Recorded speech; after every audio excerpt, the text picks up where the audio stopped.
All right, Oval fans. Now, I gotta say,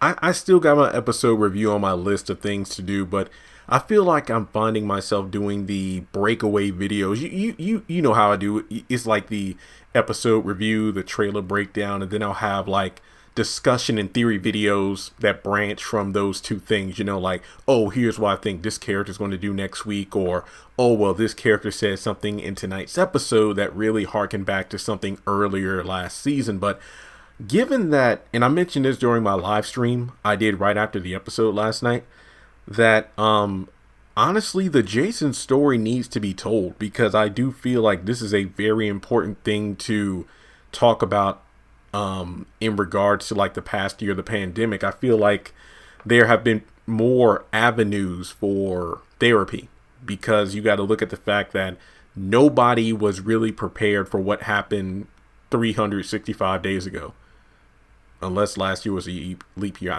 Well, you know what I mean? Basically a year ago.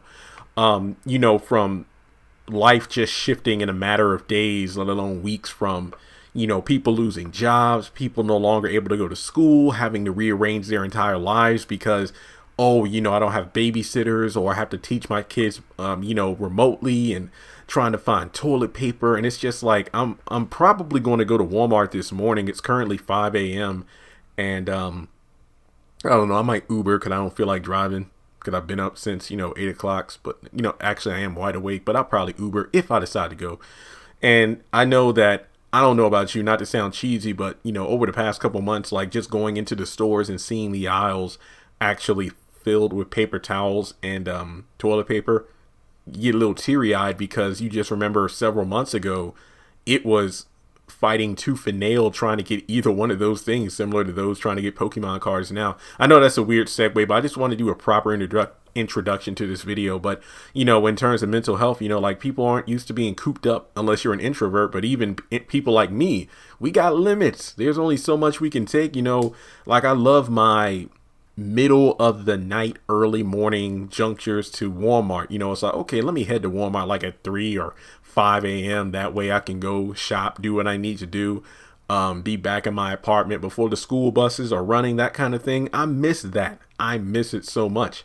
And then another thing to consider is the fact that in the Black community, mental health is now something that's being discussed out in the open. Not to say that everybody is, open for said discussion, but I do feel like Jason's story is definitely one I'm glad is added to the I was about to say the haves and the have-nots, but let me just say as a disclaimer, I am in no way, shape, or form defending or justifying Jason's actions, but I do feel like Daniel does a great performance with the character, and I just wanted to highlight certain things about it. So before going forward in the video, please take a moment to hit the thumbs up button to show you like the video, hit subscribe so we can reach 200,000 subscribers, hit the bell notification icon and select all. That way you don't miss out whenever I post content to the channel. And follow me on social media. Links are in the description below. As always, thank you so much for helping me boost up the percentage of subscriber watch time on the channel from a little over 20% to now over 30. Basically, if you are a frequent viewer of the channel, which honestly I feel like there's a lot of you all, since there's like about 70% of my watch time that comes from non-subscribers, just hit the subscribe button, because I'm trying to reach at least 40% by the end of the month. So I want to be real here. I feel like it's been 5 times I've watched the opening scene and the last scene of last night's episode several times already, because I just wanted to make sure I didn't miss any details when I took notes for my episode review, and I just wanted to kind of dissect what's been going on here with Jason. And once again, I have to put it out there, I am in no way, shape, or form trying to justify or feel sympathy for a serial killer. What I'm trying to do is dissect what he was saying about how, regardless of how parents think they treat their children and they believe they do right by them, sometimes you mess your children out without really knowing it. And I'm still going to do a separate video on the Kirk Franklin, the Kirk Franklin situation. I don't really know what to call it, but I just don't think we have all the details yet. I know he did the apology, and I mean, honestly, because he did the apology, that's why more people started looking into the phone call where he cursed out / threatened his son. And I do have thoughts on that because that actually applies to my life. And I feel like I might kind of harken in on that in this video, but I feel like I'll go into my own personal stuff in the Kirk Franklin video. So just be on the lookout for that.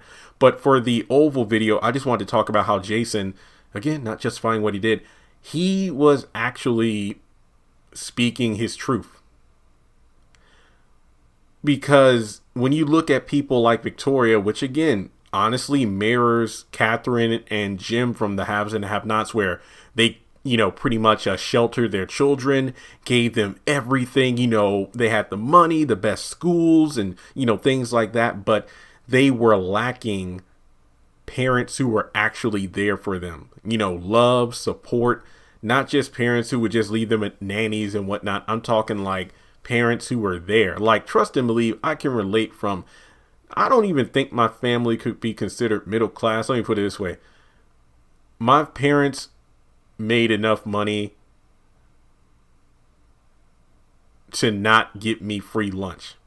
That pretty much was like, damn, because I remember when my mom was like looking at the form, she was pissed off because her and my dad just made a little bit too much money for me and my sister to get free lunch. However, let me put it this way. I know what it's like to not go to school and not eat lunch because I didn't have the money. Like, I will never forget the one time I had to use penny rollers to pay for lunch. And not only was I taken out of line, I had to go to the office and then the lady was counting it for me. And it was embarrassing because it turned out I didn't even have enough money in those the rollers to get lunch. So yeah, I've been humiliated before because I know what it's like to grow up with a family that doesn't have all needs provided, but they do the best they can. So I know what it's like to have the lights turned off. I seen, one of my parents have a vehicle repossessed, the power be cut off. I know what that's like. So on the flip side, growing up like that, yeah, there is a form of resentment because of the fact that you kind of feel like not all of your needs are met. Not to mention the way I grew up is why I am the way I am now in regards to I make a point to pay my bills off early. Like, I don't care what the due date is. If I am able to get the money, I will pay it in advance. Like, whenever I get paid from YouTube, which is generally on the 21st, but if the 21st, like this month, is on a Sunday, I won't get paid until like the 22nd or 23rd. So I set it up where all my bills are due between like the 25th and like the 30th of each month, give or take. So as soon as the YouTube or eBay money, depending on which one makes the most, hits my account, I pay things off immediately. Unfortunately, student loans don't fall in that category, but that's another story. So what I'm trying to do here, I'm just trying to set it up so you can get what I'm coming to here, where even though a family that doesn't have much can cause resentment, on the flip side, in a family where all your needs are met, basically your financial and your materialistic needs are met. Oh, I can get any video game system I want, or I can eat whatever I want. I have the best doctors at my disposal. My parents have good insurance. There's a level of fame and notoriety that comes in my life due to my parents' life in the spotlight. However, there's a lot of scrutiny that comes with that because you're under the boot of the public eye, and everything you do is monitored by, security, and your parents aren't really there for you because they're too busy dealing with their own inner demons and keeping up a certain image. So in reality, like Gail was saying to Richard, and I think Richard made the analogy in the episode called the fishbowl. Essentially, you're always under the public, you're underneath the watch of someone else, not necessarily using the Christian metaphor of God's always watching, or if you're a kid, Santa's watching. Wait, what? So I do feel like Jason made a valid point because of the way he is. Parents honestly sometimes don't realize the monsters they create. I'm not necessarily saying that every serial killer is a result of their parents' neglectfulness.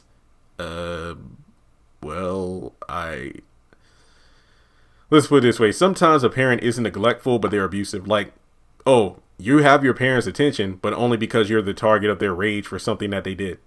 To put that in perspective, I feel like that's the best way to put it. So when it comes to Jason, what was it? He didn't receive love. That's the one thing, and it hurt. I mean, his performance was great. Like, go back and rewatch the scene. Again, it isn't about his killing spree. It's about him being honest. He's been, holding on for too long, because he's always been doing what he's been told, which is kind of correct, being that he is a kid. I mean, he's not 18 yet. He's a kid, so he's not one to really make demands. But you have to look at the circumstances in which him and Gail grew up. I mean, look at how Victoria interacted with Gail in season 1. It was never anything but threats. And what, didn't she tase Gail in one episode and she peed on herself? And then, well, technically Gail did throw herself out of the limo, so I really blame her for that. So who's to tell what kind of abuse they were going through as they were, I mean, hell, even Gail said that she was molested by her uncles and whatnot. So I don't know what the hell Jason went through, So I feel like he rightfully blames his parents for the way he is. Again, not saying that his parents would drive him to killing, but looking at how violent they are with each other. I mean, you have Jason saying that he's seen his parents mess around with other people. I'm willing to bet that he's seen them fight. Wait, didn't Jason just stand by his doorway in season 1 while Victoria and Hunter were fighting? And then I think Sam came through to break up the fight. So yeah, I think that he's most likely seen his parents fight, in close proximity. So him being violent towards women is a result of his father. Why would he treat women any differently than how he's seen his dad treat his mom? Because his mom is a wicked, evil villain. So in his mind, every woman is kind of like that. It's like his perspective of women is a result of how he's seen his father deal with women. Like when before he raped Jean, he was like, you're supposed to serve us. You're supposed to pleasure us. And he forced himself on her. I mean, hasn't he seen his father do that with the many women he brings into like the governor's mansion, when he was mayor, and now that he's president, he brings women into the Oval. So that kind of behavior is influenced from his father, not to mention the violent porn he watches. So then you look at how his mom is like a seductress, a temptress, pretty much, I guess you could say pushing up on men, and then just seeing how she threatens her children. That repressed anger. So if you go to the end of the episode where he's like, I don't know what came over me. I don't want to say he has split personalities. I'll just say he has anger management issues and a lot of repression. I can relate to that. Not to the point where I would kill somebody, but I know what it's like to repress emotions, and that's not healthy. So I do feel like Jason is justified in calling his parents out for their bullshit, because whether or not they want to admit it, he actually is a result of their actions, or should I say their inactivity, because like Victoria said a couple episodes ago, I saw this coming after he graduated. I knew we should have gotten the help then, but no, guess what? Their lack of action is basically, they could have nipped this in the bud, or at least nurtured his anger issues and whatnot before it got to the point they got now. Because again, this could have happened before Denise got decapitated, before he choked or strangled Jean and Maude. But no, they were more concerned about their public image, what it would look like if the son of the first lady of the mayor, what was it? He was mayor and governor or whatever. Yeah, so I think governor, then mayor or whatever before the White House. So this could have went down before. It's a possibility he may not have made it into the White House if Jason got committed prior to, the election. But then again, the powers that be probably would have put him in there anyway. But all I'm saying is they were more concerned with their public image than dealing with the problems at hand. I mean, again, go back to season 1, the dark sheet, when Victoria was pouring her heart out to Max. It was a situation where Victoria was saying he's always been like this. Hunter always goes around, messes around with these women, creates these messes, and guess what? We all have to clean it up in order to keep his image safe.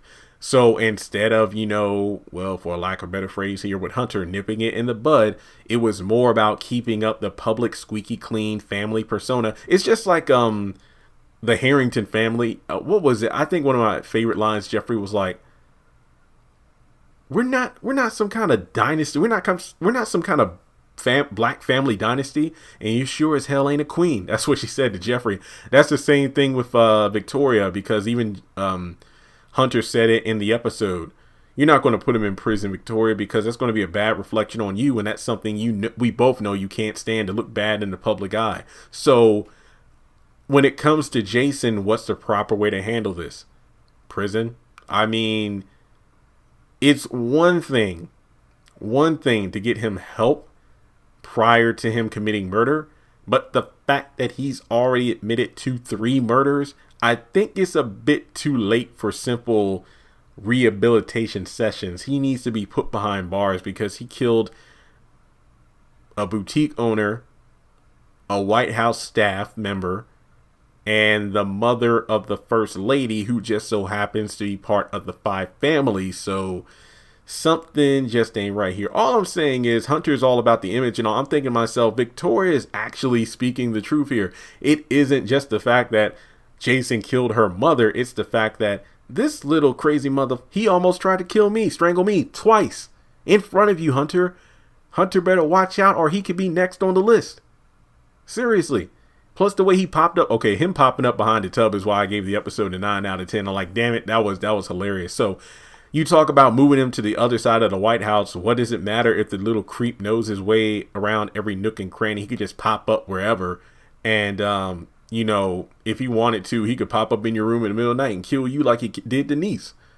So I really don't see. It's almost the equivalent of a teacher separating, like, two of the bad kids in the class. They're just going to be moved to other sides of the room. But guess what? They're going to be, disruptive over there as well. So I feel like, Jason needs to be either committed or whatever, or in prison. He just can't stay up in here. That's all I'm saying.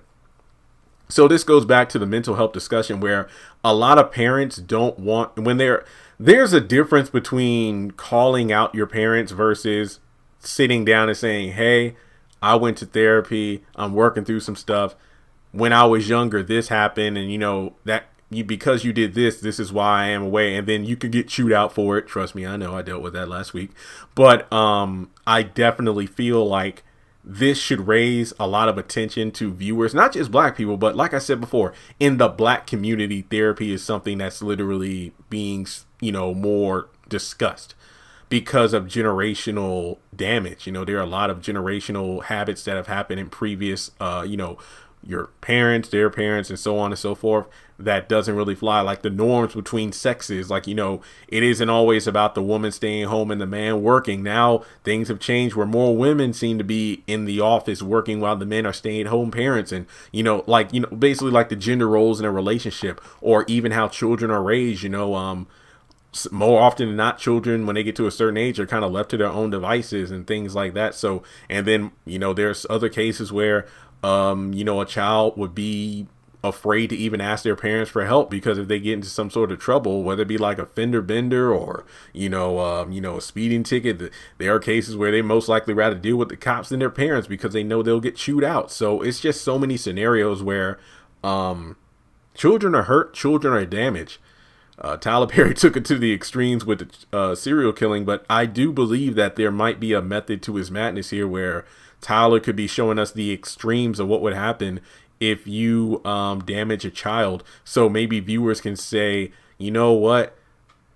Jason is killed. I mean, I may not have been the best parent, but at least my child isn't a Jason. However, I can recognize, just because these people are haves doesn't mean their children aren't have-nots when it comes to emotional love and support from their parents. So I just hope that this shows you that more people are, shouldn't be concerned about how they're viewed as opposed to the well-being of their children. Because, I know like comedians back in the day would talk about how, and I think, if you look deep into not even deep into your family tree, you might have family members who are mentally like disabled or challenged, like,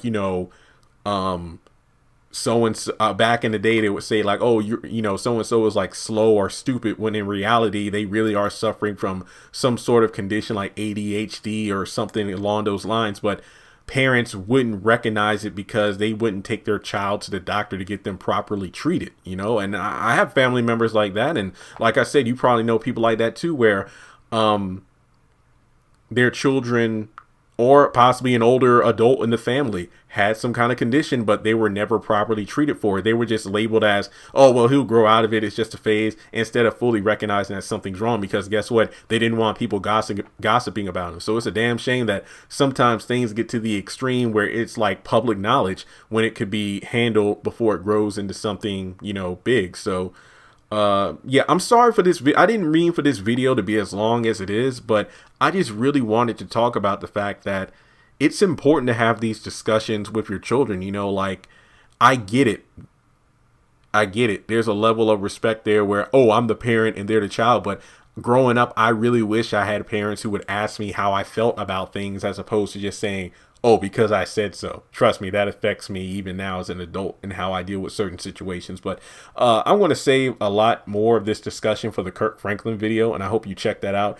Will this be posted at the same time as Kurt? I don't know, because you know how I do on the channel. Sometimes I might post 3 at a time. Sometimes I might post, damn near a dozen videos. But let me just look over my list here to see what I have so far.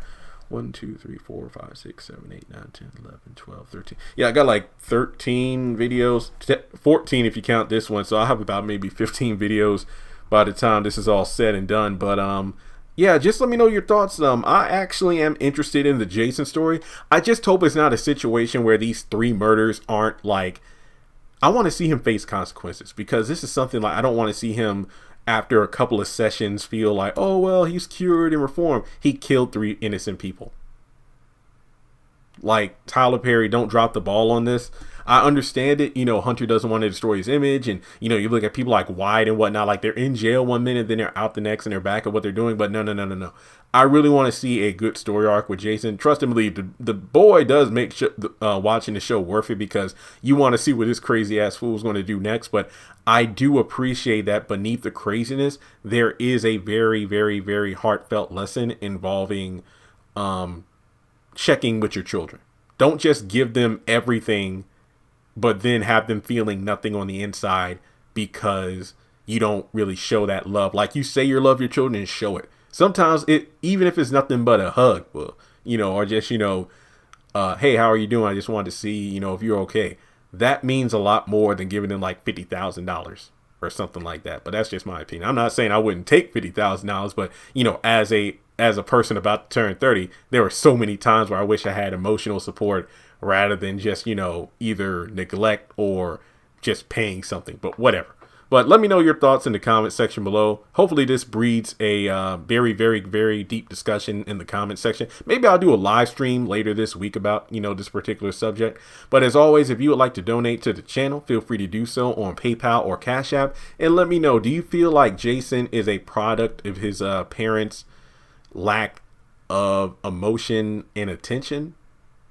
Like I said before, not trying to justify his actions, because I do feel like serial killing is indeed an extreme, but I do feel like when you look at all the evidence presented of how Hunter and Victoria treat themselves and their children and what their children witness, it can mess with a child. So thanks so much for tuning in, and I'll talk to you soon.